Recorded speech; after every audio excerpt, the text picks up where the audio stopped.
So after seeing Captain America Civil War, all I gotta say is, oh, Captain, my Captain.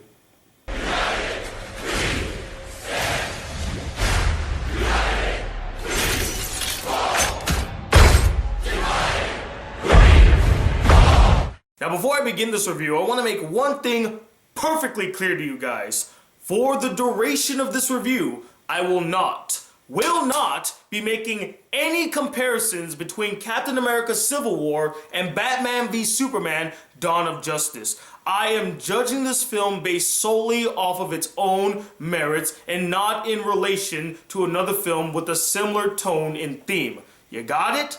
Good. Now let's get to the review. Hey guys, the Black Critic Guy, and I am super stoked to give you all my review of the highly anticipated Marvel film, Captain America Civil War. Now, the plot of Captain America Civil War is a bit complex and a little hard to follow as there's just so much going on in the film, but it opens up with a new team of Avengers on a mission, which unfortunately goes south for them, causing property damage and possible loss of life, adding to their already long list of public incidences across the globe. And this one really broke the camel's back for everyone, as the nations all got together and started asking themselves whether or not these Avengers are the heroes they say they are, or are they just uncontrollable vigilantes that do whatever they want with no repercussions whatsoever? And so General Ross presents the Avengers team with the Sokovia Accords, which is this agreement among many nations. They all signed it to where the Avengers kind of have to be placed under some sort of control, and this causes a schism within the group. Some people agree with it, others don't. Tony Stark, still plagued with the guilt of his actions in Age of Ultron, is on the side of control. Like, we need to be placed under control because you never know, we could go off the handle, something could go awry. Captain America is on the other side and says, you know, I don't really like the fact that someone else is controlling us. I mean, they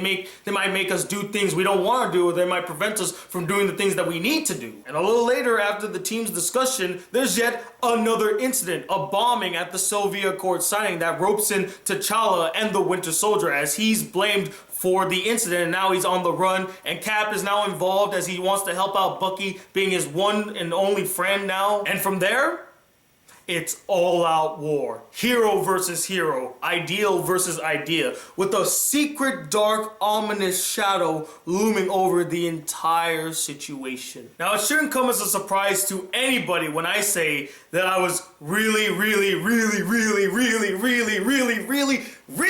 looking forward to Captain America Civil War. Not only because I'm an uber fan of Captain America. I mean, come on, look at my shirt. Look at my shield. I mean, look at any of my videos when I talk about Marvel. I love the Cap to death. He is my favorite hero of all time. Not just in Marvel, just of all time. He's my favorite hero. But also because they were finally adapting one of my favorite Marvel comic events, Civil War, to the big screen. And although it's not as large in scope as the one in the comics because they don't have all the characters, the fact that they were actually attempting to do it was just mind-boggling to me. And if you haven't read Civil War, you are missing out. That is an excellently done comic. The art, the story, the characters, it's really good. It's one of the best comics I've ever read. Go check it out before seeing this film. And so last night at 9 p.m. with a group of great friends, I got to see Captain America Civil War on the big screen. The film I've been dying to see all freaking year. And what do I think about it? I love it. But I do have some major issues with the film. And I'm not lying to you guys when I say that this might be the hardest review I've done all year. I stood up all night thinking about this film because I was just so conflicted about my feelings and opinions about this film. But overall, the sensation it gave me was of joy and happiness. I really got a kick out of the film. I want you guys to understand that. I think it is a great Marvel film. But it does come with a lot of baggage. But before we talk about the baggage, let's talk about the good. First praise that I must give this film is that it arguably has the best action I've ever seen in any Marvel Cinematic Universe film. The action in Captain America Civil War is so much fun to watch. It is engaging throughout. You cannot take your eyes off the screen, and it's damn near orgasmic, guys. That's how great every single one of the action scenes were in this film. In fact, there is not a single action scene in this film that I thought was really bad or just not thrilling at all. All of them were gripping. All of them kept your attention. They were intense, fast-paced, and energetic. And not only that, some of the action scenes in this film are actually full of emotion and drama. Like, there's some conflict happening not only externally, but also internally with the characters. There's a fight near the end of this film that's just pure raw emotion in this fight. It kind of felt like a PG-13 version of the end fight from The Revenant. And my goodness, guys, the battle at the airport scene. Not only did this 20-minute long action scene live up to the hype, in fact surpassing all of my expectations, but it is without question one of, if not the best scene I've seen in a film all year. Like, I would not change a single thing about it. I want to go into more detail on it, but I don't want to spoil it. Just know that it is amazing. It was more than I could have ever expected. Just seeing these heroes clash among each other, using their powers and doing quips and one-liners at each other. It was funny, it was intense, and it was dramatic. It was all three of those in one big action scene. Oh my goodness. That scene alone was worth the price of admission. I'm not even shitting you. That scene alone was worth the price of admission. But it is not just the physical altercations among the heroes that are compelling, but the conflict of ideals as well. Seeing both sides of this argument, both having strong cases, standing their ground against the other based on their own experience and perspective, makes this much more complex than just your typical brawl fight amongst heroes like, oh, I hate you, or I'm gonna kick your ass. No, it goes much deeper than that. And speaking about going deeper, we have the story.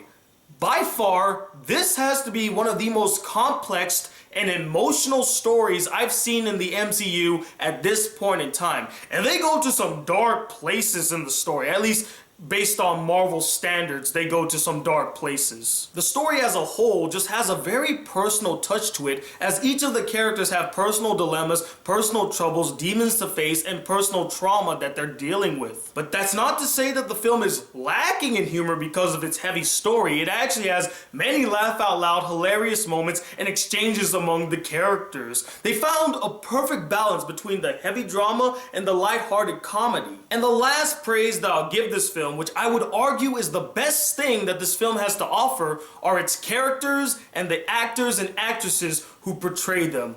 A majority of the characters in this film are freaking fantastic and awesome to watch. They kick so much ass, and the actors and actresses who portray them seem like they're having so much fun with their roles. They're just having a freaking blast, and a lot of them put a lot of effort into their performances. Like, there are some knockout performances in this film. There were three that really stood out to me. But before I get into those three, I will say that Robert Downey Jr. as Tony Stark / Iron Man, he did a solid job, especially with some of the emotional scenes. Like, he is able to bring that powerhouse performance that I always expect from Robert Downey Jr. Although he wasn't really the standout performance in my opinion, I have to give praise to his performance. He did really good, and it's good to see some emotional performance from Robert Downey Jr. once again. And though I thoroughly enjoyed RDJ's performance, there was just three other actors who blew me away with their performances and knocked it right out of the park. They nailed their characters.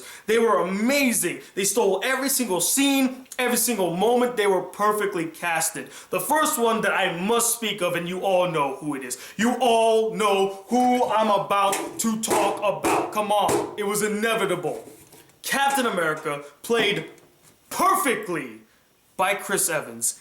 Every time I see Chris Evans play Captain America, I feel like he just loses himself in the role. He's no longer Chris Evans. He is Steve Rogers, aka Captain America. He plays him to such a great degree that I feel like I'm seeing the actual Captain on screen. He captures every single personal trait, every single characteristic. Like, he is literally the only character in the entire film who I felt was actually the Cap from the Civil War comics, down to a T. And I don't know why people don't give Chris Evans enough praise for his portrayal of Captain America. Everyone praises Robert Downey Jr., they praise Chris Hemsworth for Thor and freaking Mark Ruffalo. Where's the praise for Chris Evans? He killed it in this movie. He killed it. And for people who are big fans of Captain America, he does the character faithfully. Not only that, but Chris Evans has undeniable on-screen chemistry with each of the actors and actresses he shares the screen with, which convinces the audience that the character he portrays, Captain America, has great chemistry and relationships with each of the characters on screen. He has a dynamic relationship with Black Widow. He has a blooming relationship and friendship with Scarlet Witch, which I kind of felt like he was kind of like a father figure for her, like someone that she can depend on, which is really nice. I like that type of relationship that they have. He has a dynamic relationship with the Falcon, Sam Wilson. They feel like bros, they connect with each other. And then he has a really strong relationship with his original bro, Bucky, the Winter Soldier. It felt like they never missed a beat. And he also has great chemistry and a blooming relationship with the next character I'm about to talk about. And who's that character, you may ask? Well, it's none other than the new king of Wakanda, T'Challa, aka the Black Panther, played excellently by newcomer Chadwick Boseman. Now, I have loved Chadwick Boseman in a lot of the movies that he's been in, except for one, Gods of Egypt. He was squandered in that film.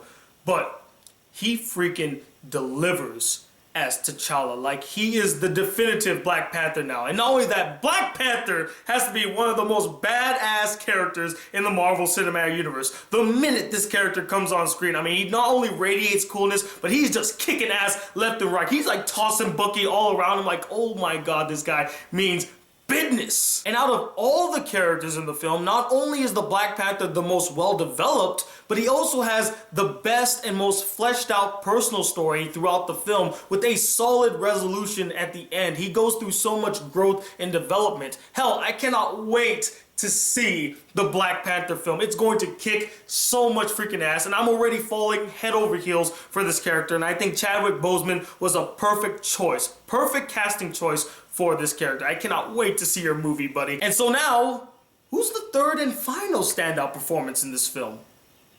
Well, I'm sure a lot of you know who it is, and I hate to be cliche and jump on this bandwagon, but I have to agree with the consensus on this because it's true. The final standout character and performance in this film is our friendly neighborhood Spider-Man, played by newcomer Tom Holland.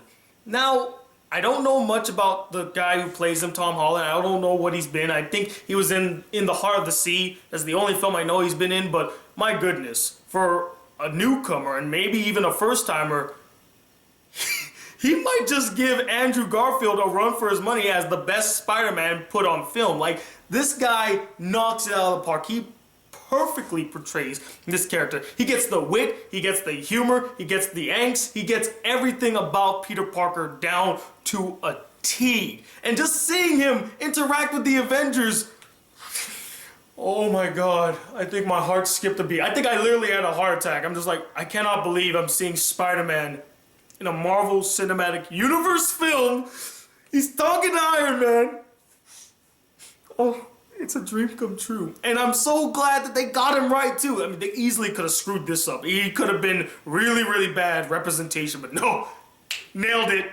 Nailed every single thing. Even the references that Spider-Man would say, like, that is exactly something he would say. His dialogue was on point. I cannot wait. I'm excited to see the upcoming Spider-Man film. Like, it's just really, I'm jazzed up. And I like the name too, Homecoming. I feel like they gave it Homecoming because he's finally back with Marvel in a sense. He's in the Marvel Cinematic Universe. So perfect choice for the name, guys. Overall, Tom Holland killed it, and Spider-Man was fantastic in this film. We don't see him a lot, but for the time that we do see him, yes.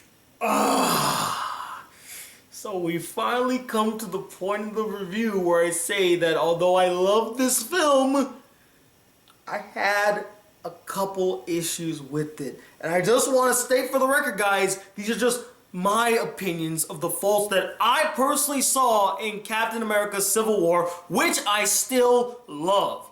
You can take it or leave it. You can hate me or like me. I just want you to know there's no resentment I have towards Captain America Civil War. There's no way I could hate this film. I mean, seriously, there's no way.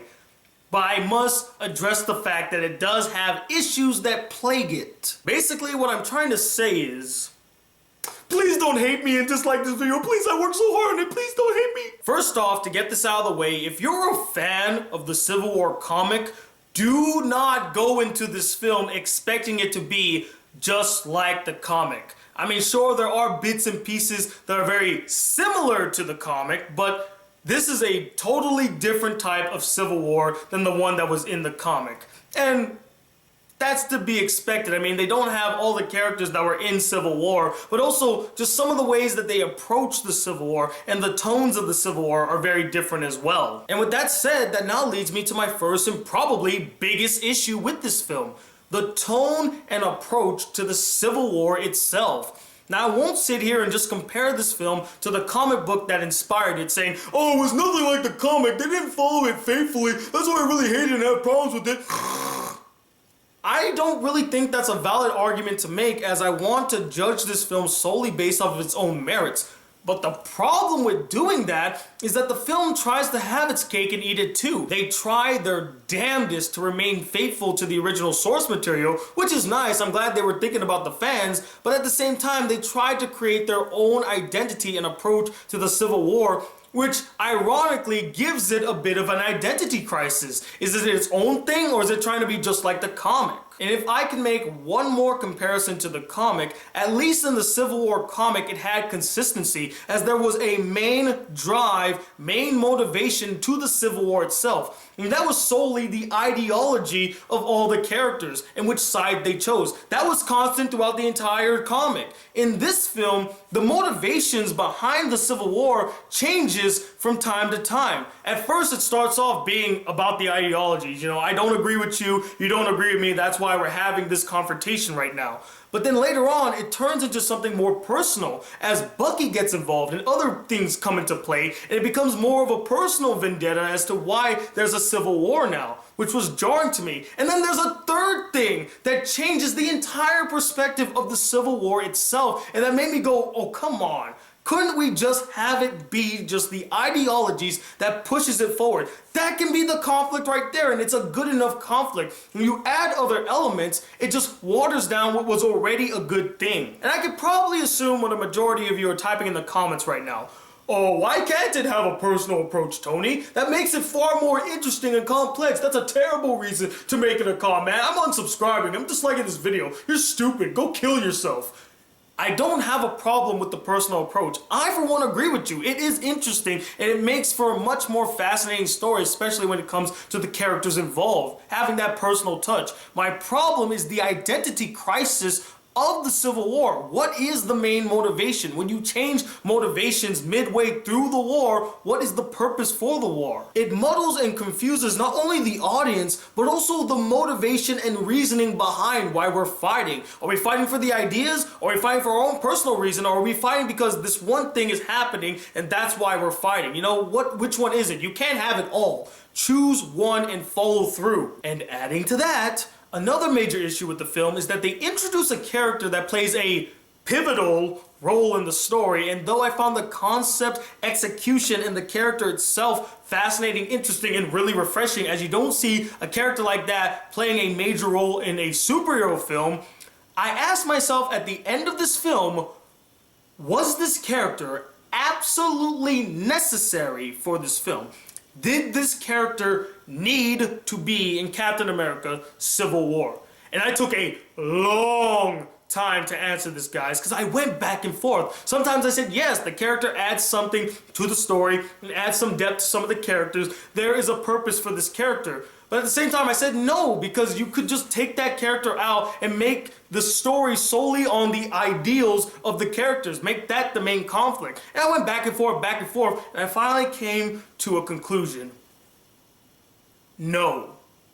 If this character was not in the film would have less of an identity crisis as I thought about it. Because this character just added to the identity crisis by adding another sub-story, another subplot, and another character that honestly should not have been there, as the focus should have been between Captain America, Iron Man, and their different ideas about certain situations. That's supposed to be the heart of the story.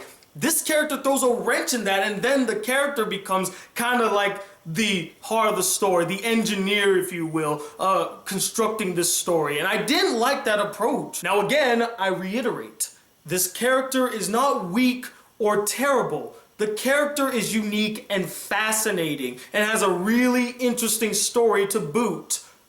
But the character in the story has absolutely no place in a story that should be focusing on the clashing ideologies of these heroes. The next issue that I found deals with some of the characters in the film, the minor ones to be specific. Some of them were either completely wasted or completely unnecessary and should not have been in the film. The ones that I felt like were completely wasted was, first off, Crossbones.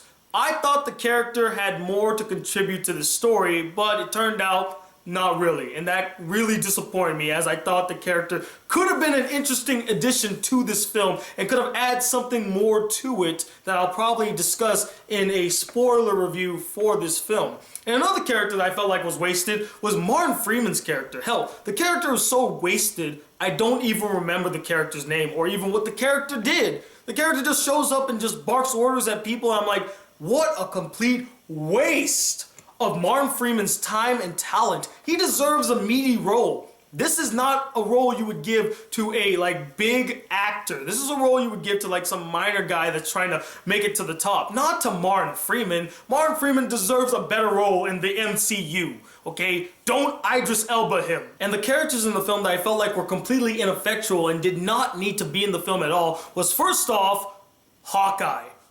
What the actual hell? Hawkeye got closure at the end of Age of Ultron, and I don't see a purpose for him being in this film. Now, I thought there was going to be something that drives him to join Cap's team, but I'm not even kidding.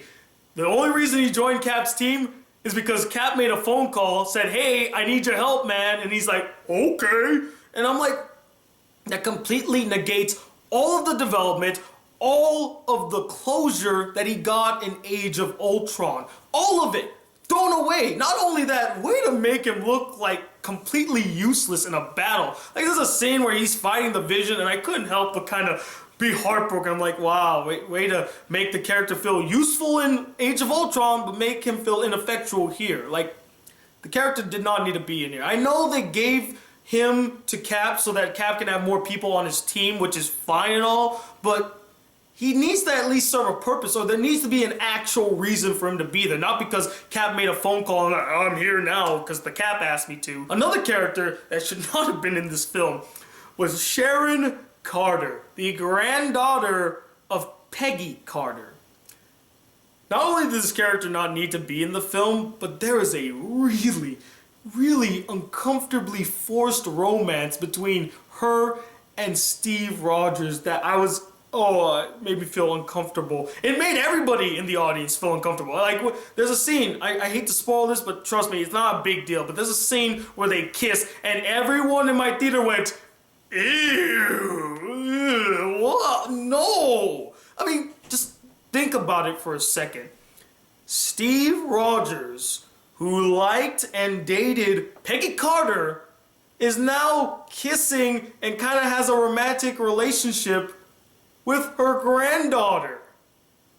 Tell me that doesn't sound creepy. That's something about that just seems really weird. Does he just have a boner for the Carter family? They just have such impressive genes that he's like, "Yeah, I must go there." Not only that, it could have worked had they developed a relationship between them, but there's no development in that relationship whatsoever. She just pops up now and again when Cap needs her, and I'm like, this is not character development. This is just shoehorned her in here just to be in here to be a love interest for Cap. That's not how you use a character, guys. And the final issue that I found with this film is that some of the action was a bit shaky cam, which I found really surprising as there wasn't a lot of shaky cam in Winter Soldier. And remember, these are the same guys that directed the amazing action scenes of the Winter Soldier. To see so much of this like shaky cam in my face, I'm like, I really can't see this. Stop moving the camera. I can't see the action. Oh, okay, I saw that. Okay, can we just stop moving the goddamn camera? I can't see what's going on. Stop moving the camera. Am I the only one that felt like they backpedaled when it came to the cinematography for the action sequences in this film? I mean, granted, the action looks cool when you can see it, but other times it just looked really messy and you don't know what's going on. Like, what happened? So overall, this was a really difficult film for me to review, guys. Hell, it took me 2 days to make this review as I really sat and thought about what I wanted to say for this review. Because I do love this film. I love it a lot. There's so many great things about it. And it's Captain America, man. Captain America. I can't say no to the Cap. But at the same time, I can't ignore the many faults that this film has within it. But I personally feel like that the pros heavily outweigh the cons. It's still a really fun time. It's great to see. There's some great characters, great action, some of the best in the Marvel Cinematic Universe. It's just a thrill to watch, and it's definitely something you need to go watch immediately. And that's why I'm gonna give it a really high 4 out of 5 stars. It is definitely worth watching and you need to go see it. It's great. It's a fantastic film. Just, it has some issues that can't be ignored, and I'll probably go into more detail about these issues in a spoiler review coming soon. But as always, I am not the end-all be-all opinion when it comes to Captain America Civil War. I'm sure many of you think that it's the best Marvel film ever made. In fact, I saw many of you say that it was the best Marvel film ever made, and though I don't agree with you, I can see where you're coming from, and maybe some of you agree with my points, or maybe you hate the film. So I would love to know what you guys thought about it. Did you absolutely love it and regard it as the best Marvel film ever made, or do you think it's really mediocre, terrible still, you couldn't get into it, or are you in the middle, like you don't know what to think about it? And let me know, what are 2 heroes you would love to see clash? Comment below, let me know. Stay tuned. My spoiler review should be coming soon as I kind of think about what I want to say in that video. Again, I'm sorry it took me a while to get this review out. I just, again, had so much difficulty when making this review. I kept fighting with myself, like what did I really want to give it, what did I want to say. So hopefully you guys can respect my opinions and not try to kill me. But until the next video comes, guys, if you'd like to see more videos on this channel and be a part of the Black Critic crew, please hit that subscribe button below. Like this video if you really enjoyed it, and I'm Tony Watt II, the Captain America lover known as the Black Critic Guy. Till then, peace, YouTube!